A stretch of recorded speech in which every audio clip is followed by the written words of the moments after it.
My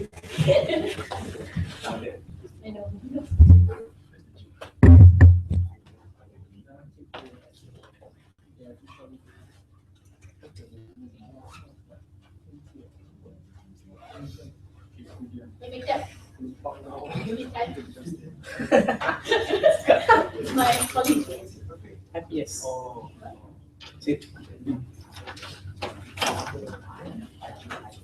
Thanks to the Alpha Amrit. Always supporting. Thank you. Supporting role as always. Thank you. No, thank you. You are the supporting role.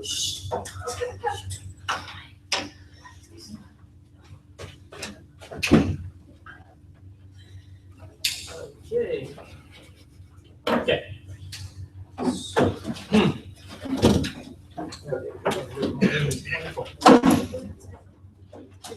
Okay, so like the live stream thing is set up. All good. Okay. Okay, Ariel, welcome to round 3, everybody, of this ASDC 2015. Innovative, we have SP1, Permata 1. And executive, we have MCKL. I guess because I've got such a crowd, like remind people, to only leave or enter the room between speeches, not during them. Okay. Keep your applause or comments to a minimum. And without further ado, let's invite the Prime Minister.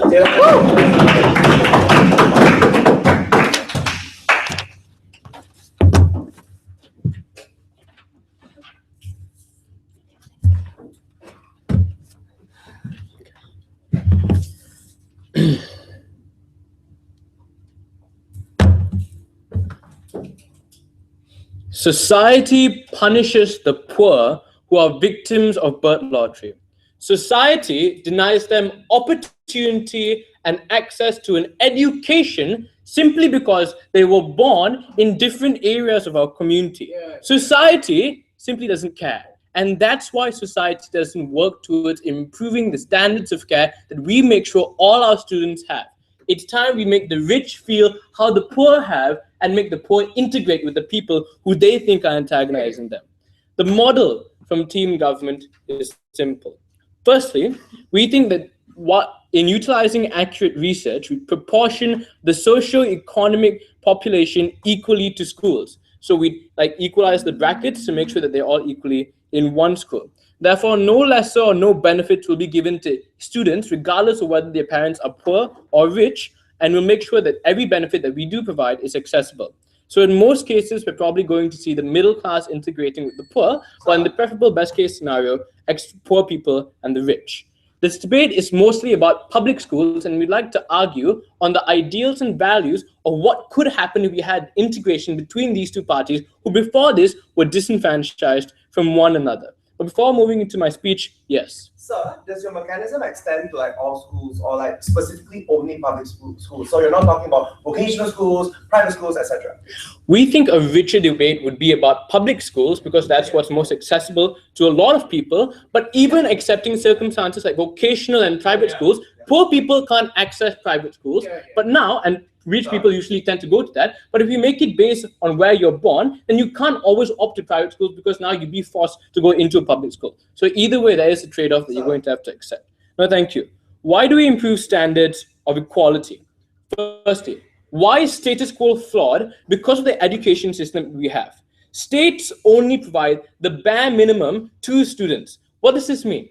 Firstly, subpar facilities for students. We only have, for example, 1 chemistry lab in Permata, but 2. These are schools that are understaffed. So the teachers there, the ratio of students to teachers are very large, but finally it's also underfinanced. Therefore, they're less able to expand the curriculum to make sure it's more diverse and accessible to all kinds of students who may have different preferences. Why are these aspects particularly important to an education? No, thank you.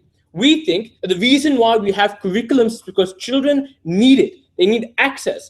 Therefore, removing it may cause negative impacts to their education as a whole. If we don't provide more chemistry labs, then more students are forced to not be able to have better chemistry lessons, are not going to be able to have more practical chemistry lessons. This then results in poorer results. And why is this particularly pernicious, especially from your status quo? less funding is given to them because we base funding on your KPI, your key performance index. So if poorer schools are predispositioned to have poor results, then poorer schools are also the schools that are predispositioned to get lesser fundings. So you create a vicious cycle where lesser, well, not at poorer students will always stay poor in terms of their grades. So less opportunities and less funding. But the state then pushes the funding to richer schools, because richer schools are the ones that can access more tuition. Richer schools are the ones that can access a better syllabus. Why do we improve status quo? And this is the biggest part. Let's debate. Firstly, we think we incentivize more people to add to this curriculum by participation. What does this mean? We think rich people can funnel resources based on money and the vast amount of influence they have. But secondly, rich people also care very much about the performance of their children. That's why we see them opting to spend large amounts of money to go to international or private schools. What do we then do? Firstly, stronger PTAs. When we have stronger PTAs and funding from parents, we can improve facilities. And the reason why this is beneficial, not only for now, but the long term is a chemistry lab doesn't dilute in value by tomorrow. So if we can improve better toilets, better chemistry labs, better classes, better teachers, then these are benefits that students of all ages can access throughout the decades. But we also improve the standards of care. Because what rich people are real pricks about are the way teachers treat their students. So if we have like more rich people with more influence and more dispensable time, then we can make sure that you improve those standards as well. We also think that this is a public good. Therefore, rich people are incentivized to make sure that this good is accessible to all, not only themselves. There will be no selfish rich people. No, thank you. Now, secondly, that we also think rich people have a vast amount of connections and influence. Therefore, rich people are part of the higher ups of society, the higher echelons. What this means is they have more access to lobby groups and politicians. So what do politicians do? Well, for your information, recently in Malaysia, they've introduced a new system called the PT tree. What the PT tree has done to Form 3 students is mess up our lives. But the reason why the government doesn't care is the government's son isn't going to a public school. Therefore, the government's son isn't going to be subject to my awful system. So what we improve is your richer people who are in charge of the schools, who are in charge of the laws and legislations, in charge of the regulations we have in these schools. We think that when they are subject to these harms as well, will they have more of an incentive to change it because they can see the foreseeable outcomes and they're subject to their own systems. You want to have science experiments? Sure, you're the victim. But we also improve the integration of the rich and poor. Before that, the NEPOIs.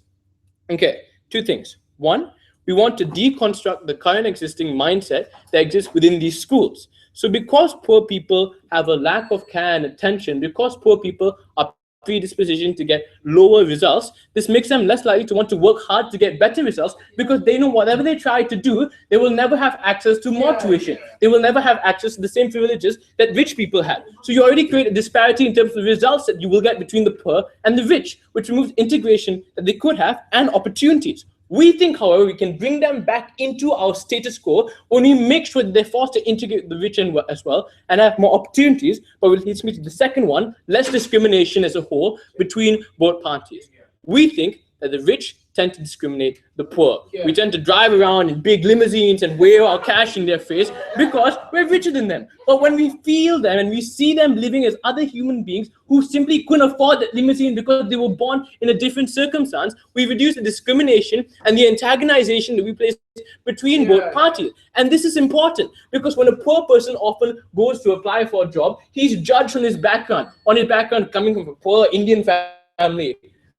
Or coming from a poor family. He's judged on all these other aspects, which reduces his quality as a human being, reduces his standing as a human being. We want all students to have the same amount of opportunities and the same amount of access. We give that to them. Okay,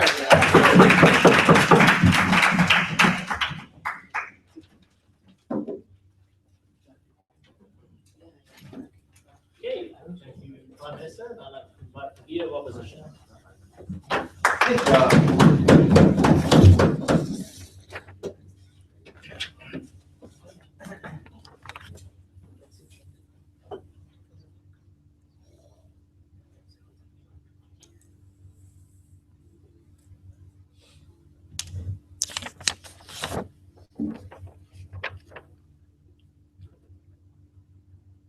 if certain schools do not receive the funding that they should from the government, is that the fault of rich people in this country?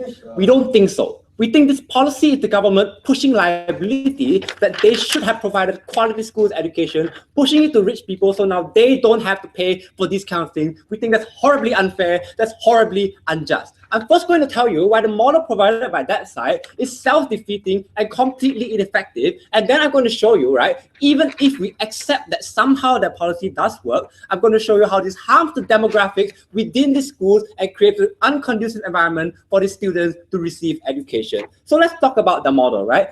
We explicitly asked them, will the model only include public schools or will it extend to things like private schools and vocational schools? And Siddhartha said only public schools, right? Now that's the problem with that is that rich people are going to sidestep your policy by sending all their kids to private schools. So the rich people that you want to affect are not going to be affected by your policy anyways. And under status quo, if rich people don't already send their kids to private schools, now you incentivize them to do so to avoid your policy. But I want to quote Siddhartha, right? Because he said, the governor's son does not go to public school. That's why public schools are so lousy. Considering that their model doesn't include private schools, we don't see how this changes anything under status quo. This is a horribly ineffective policy. But let's just assume that some rich people are dumb enough to go to these public schools under their policy, right? Sit down. I'm going to talk about a few things. Number one, I'm going to tell you how you rearrange the demographic of schools and you create an unconducive learning environment. And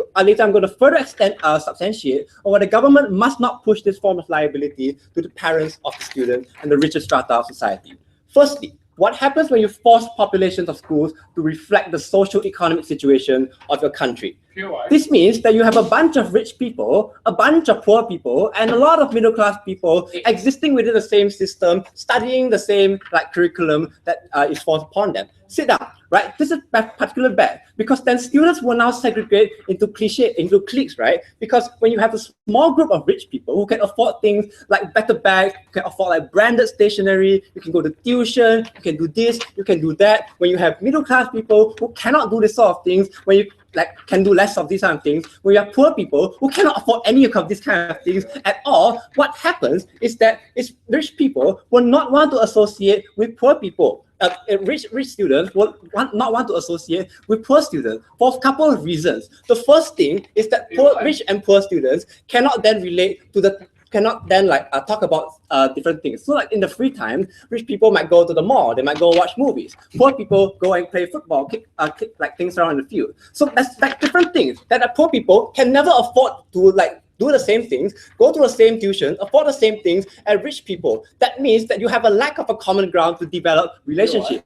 But what's worse than that is when you do talk about things you have in common, then, for example, we have things like group projects, that means that the poor student will constantly depend on the rich student to buy things like printer ink, to support and fund their sort of group projects, right? We think that richer students would then feel exploited and would not want to associate with these poor students outside the classroom anymore than they are forced to. We think this is particularly bad because when you have rich kids only hanging out with rich kids, when you have poor students only hanging out with poor students because they cannot mix around, because there is nothing, there is like an inherent obvious financial differences between them, this is particularly harmful because either A, students segregate into different social strata within school. So instead of segregating outside school, you now segregate within the school, right? This is harmful because things like prejudice are going to abound. Or B, the schools then somehow force this integration.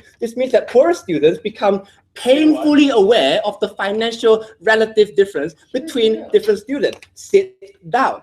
But Siddhartha, I just want to respond to this part, right? He said that Siddhartha said that poor students have no incentive to work hard. We see that when you make it painfully obvious to them that because by luck of birth lottery they then have a poor like a unlucky background to start with, you then further reduce the incentive for these poorer students to work hard to get out of the poverty cycle, to become rich in the future. What are the harms about this? Because the harms of segregation of different people in school, that means you have things like theft. When the poor students steal the branded things from the rich rich students because they just want it, right? We have things like bullying, when the rich students sort of like control poor students, or when a lot of poor students, they sort of like extract protection money from the rich kids. You have these sort of problems within school, and it's very, very hard to solve because all these problems stem from the economic inequality that your policy directly places on the students. But in the long term, we think that you further develop the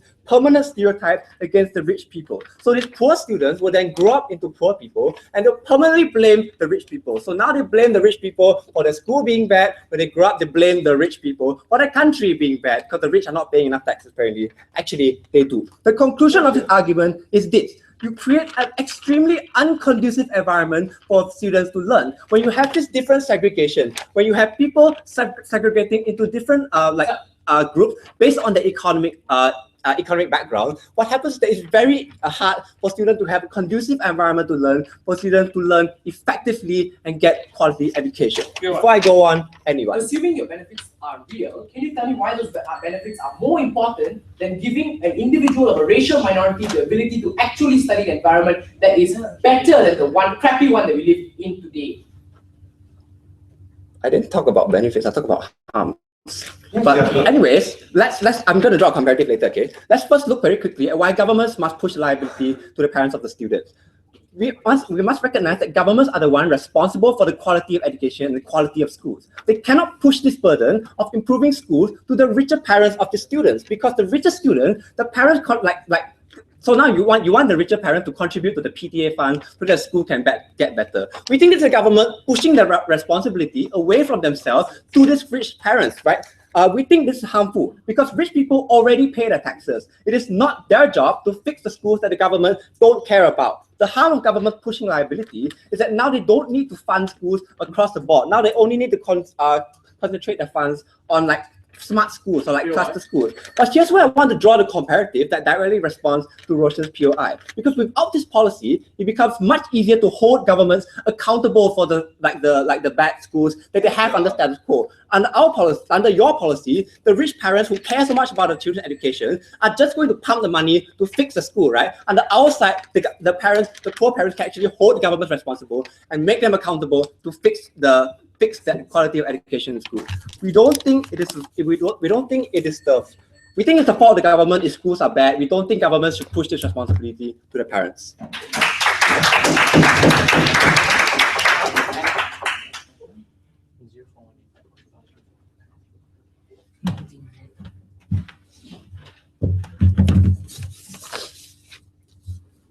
Leader of opposition.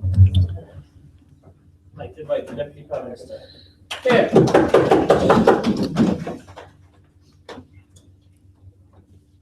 Education is made of components, and more often than not, the components of education that allows a person to study in a conducive environment is a public good, a good that cannot be depleted of its use the way more people use it, or it cannot be depleted of its use over long periods of time.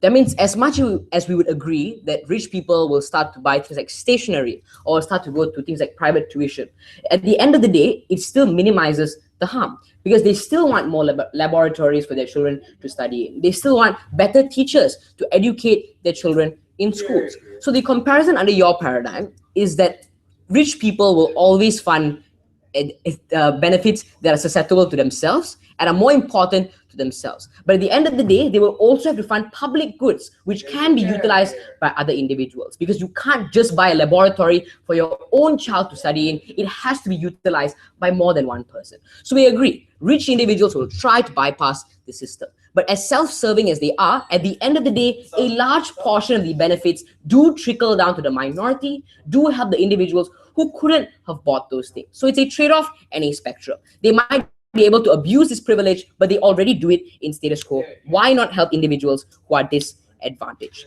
The second thing that I'll say is that they try to attack this argument about private schools. One, we never contended that this policy will be limited to public schools. Yeah, We said we would argue for a richer debate to happen in public schools, because public schools and private schools have very severe differences, like the syllabuses that they operate in, the way they educate individuals on the ground. Some are more visual than others. But the comparison is we would also extend it to private schools, because at the end of the day, private schools are the places where individuals who are privileged operate and where our policy is most effective. So listen closely, guys. But even if they want to be convenient when it comes to private schools, people who already don't go to private schools who are rich obviously have reasons to it. That means a person might not just go to a private school because they can't pay for it. That's why the debate exists. Richer people exist in public schools, and they make the choice to bypass private schools because they have their personal reasons. It might be closer to your home. It might be more important and intrinsic to you. So at the end of the day, the individuals who are already in private schools will remain in private schools. But the individuals who have reasons to stay in public schools will obviously make change in our policy. And if they had no grudge against funding their children's education in a public school before, we don't see how that will change under our paradigm. But second, let's look at the second issue of rebuttal. They say rich people will make the environment unconducive for poor people because they already have privileges, and this privilege will create a divide. As if the divide didn't exist in status quo. The divide only exists outside the parameters of a school from which individuals are shielded from the reality. They have no common ground because they refuse to engage with individuals of a lower bracket. They have no common ground when it comes to engaging with poor individuals. That means as much as he wants to argue that they will have different hobbies, different abilities to fund richer things to do with their social lives, at the end of the day, we do create a common ground on which they have to interact. They have to coincide and communicate and understand the situations that each other lives in. Individuals can dilute, this means individuals can dilute their bigoted personalities and their bigoted perceptions on individuals of less ability or individuals who are disadvantaged because they have to communicate, they have to stay in the same parameters, and that is how we form some level of integration. But then he said dependency. He said dependency is bad because you always have to rely on the rich kid. What is the real harm with this? The comparison under your paradigm is individuals who are disadvantaged can't do those projects. They can't visually learn. They can't carry out process physically because they don't have that ability. So we're fine with poor people, richer people funding your projects and funding your campaigns or educative courses, because at the end of the day, it is a public good that the rich person benefits from and they don't lose from anyways. And the poor person who couldn't have done it anyways, you have to defend these individuals. No, thank you. But lastly, he said bullying will occur. We want this to happen because tendencies of bullying will exist because of the ability for individuals to feel superior. You feel superior because your parents earn a higher income. You feel superior because that individual isn't to a greater standard than you. When we can point and pinpoint these tendencies, that is when we can educate children, individuals who are more susceptible to change and more susceptible to understanding the realities of the world. The comparison is isolating them from the reality. The comparison is isolating them for individuals of a lower income from which when they leave, get into positions of power, will continue to discriminate the minority. It's only political pressure then, and we have the ability to stifle out the minority and individuals of a lower income. That is when the harm is worse. No, thank you. Two arguments. One, why is there a long-term benefit in integration of individuals of different income brackets? But secondly, should we impose this liability on individuals who are richer? Yeah, before my argument. Sir, we think that education and schools need to be neutral in their stances. What your side does is you place a tag upon individuals based on their social strata. Tell me why, under your side, you no longer make the divide more tangible, and you no longer make individuals within those schools be able to see the divide. See, people don't see the divide because they don't integrate or they don't communicate with people of a lesser income. And that is a problem. When they don't feel the impacts and they don't share the harms that a person goes through, that is when they form bigoted perceptions. That is when they become individuals who are discriminative because they don't understand the realities of the world and they don't understand the hardships that people go through when they come from disadvantaged backgrounds. You might argue that we make the divide more evident, but it's a divide that would have existed nonetheless. A divide that people choose to ignore. We bring them the reality and we change those negative tendencies. First argument, how do we have a longer term benefit in terms of integration of individuals? People who are privileged are people who are isolated from the reality. They paint themselves to be more superior, and even if these are irrational statements and irrational tendencies, they need to be pinpointed and corrected now. We break that bubble. We allow preemptive dilution of the discrimination that an individual could do to another person. We can identify your tendencies to be more bigoted. We can identify your tendencies to be a person who discriminates based on income. But secondly, this also translates to how a person operates in the future. Most of the politicians around us are people who are rich, privileged, and have that ability to increase legislature. That means they probably came from private schools too. They probably came from richer schools where they were isolated and they didn't face that problem. When you force them to encounter and experience that reality, that is when people have a need to help the poor, not just within schools, but outside of schools. When you place that value within people on the ground, that is when people are more likely to help people who are begging. That is when people are more likely to fund policies or try to fight for policies that help welfare systems, because they're not isolated. They don't see it every day, but they feel it with a person who goes through that problems. They want to isolate that problem. With that isolation, the divide becomes worse. We might make it more evident, but making it more evident is one step towards helping individuals achieve that level of equality.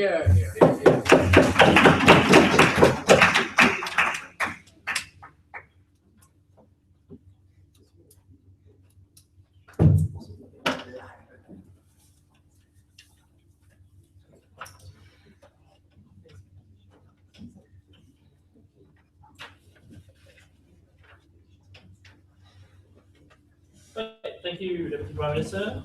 I'd like to invite the Deputy Leader of Opposition.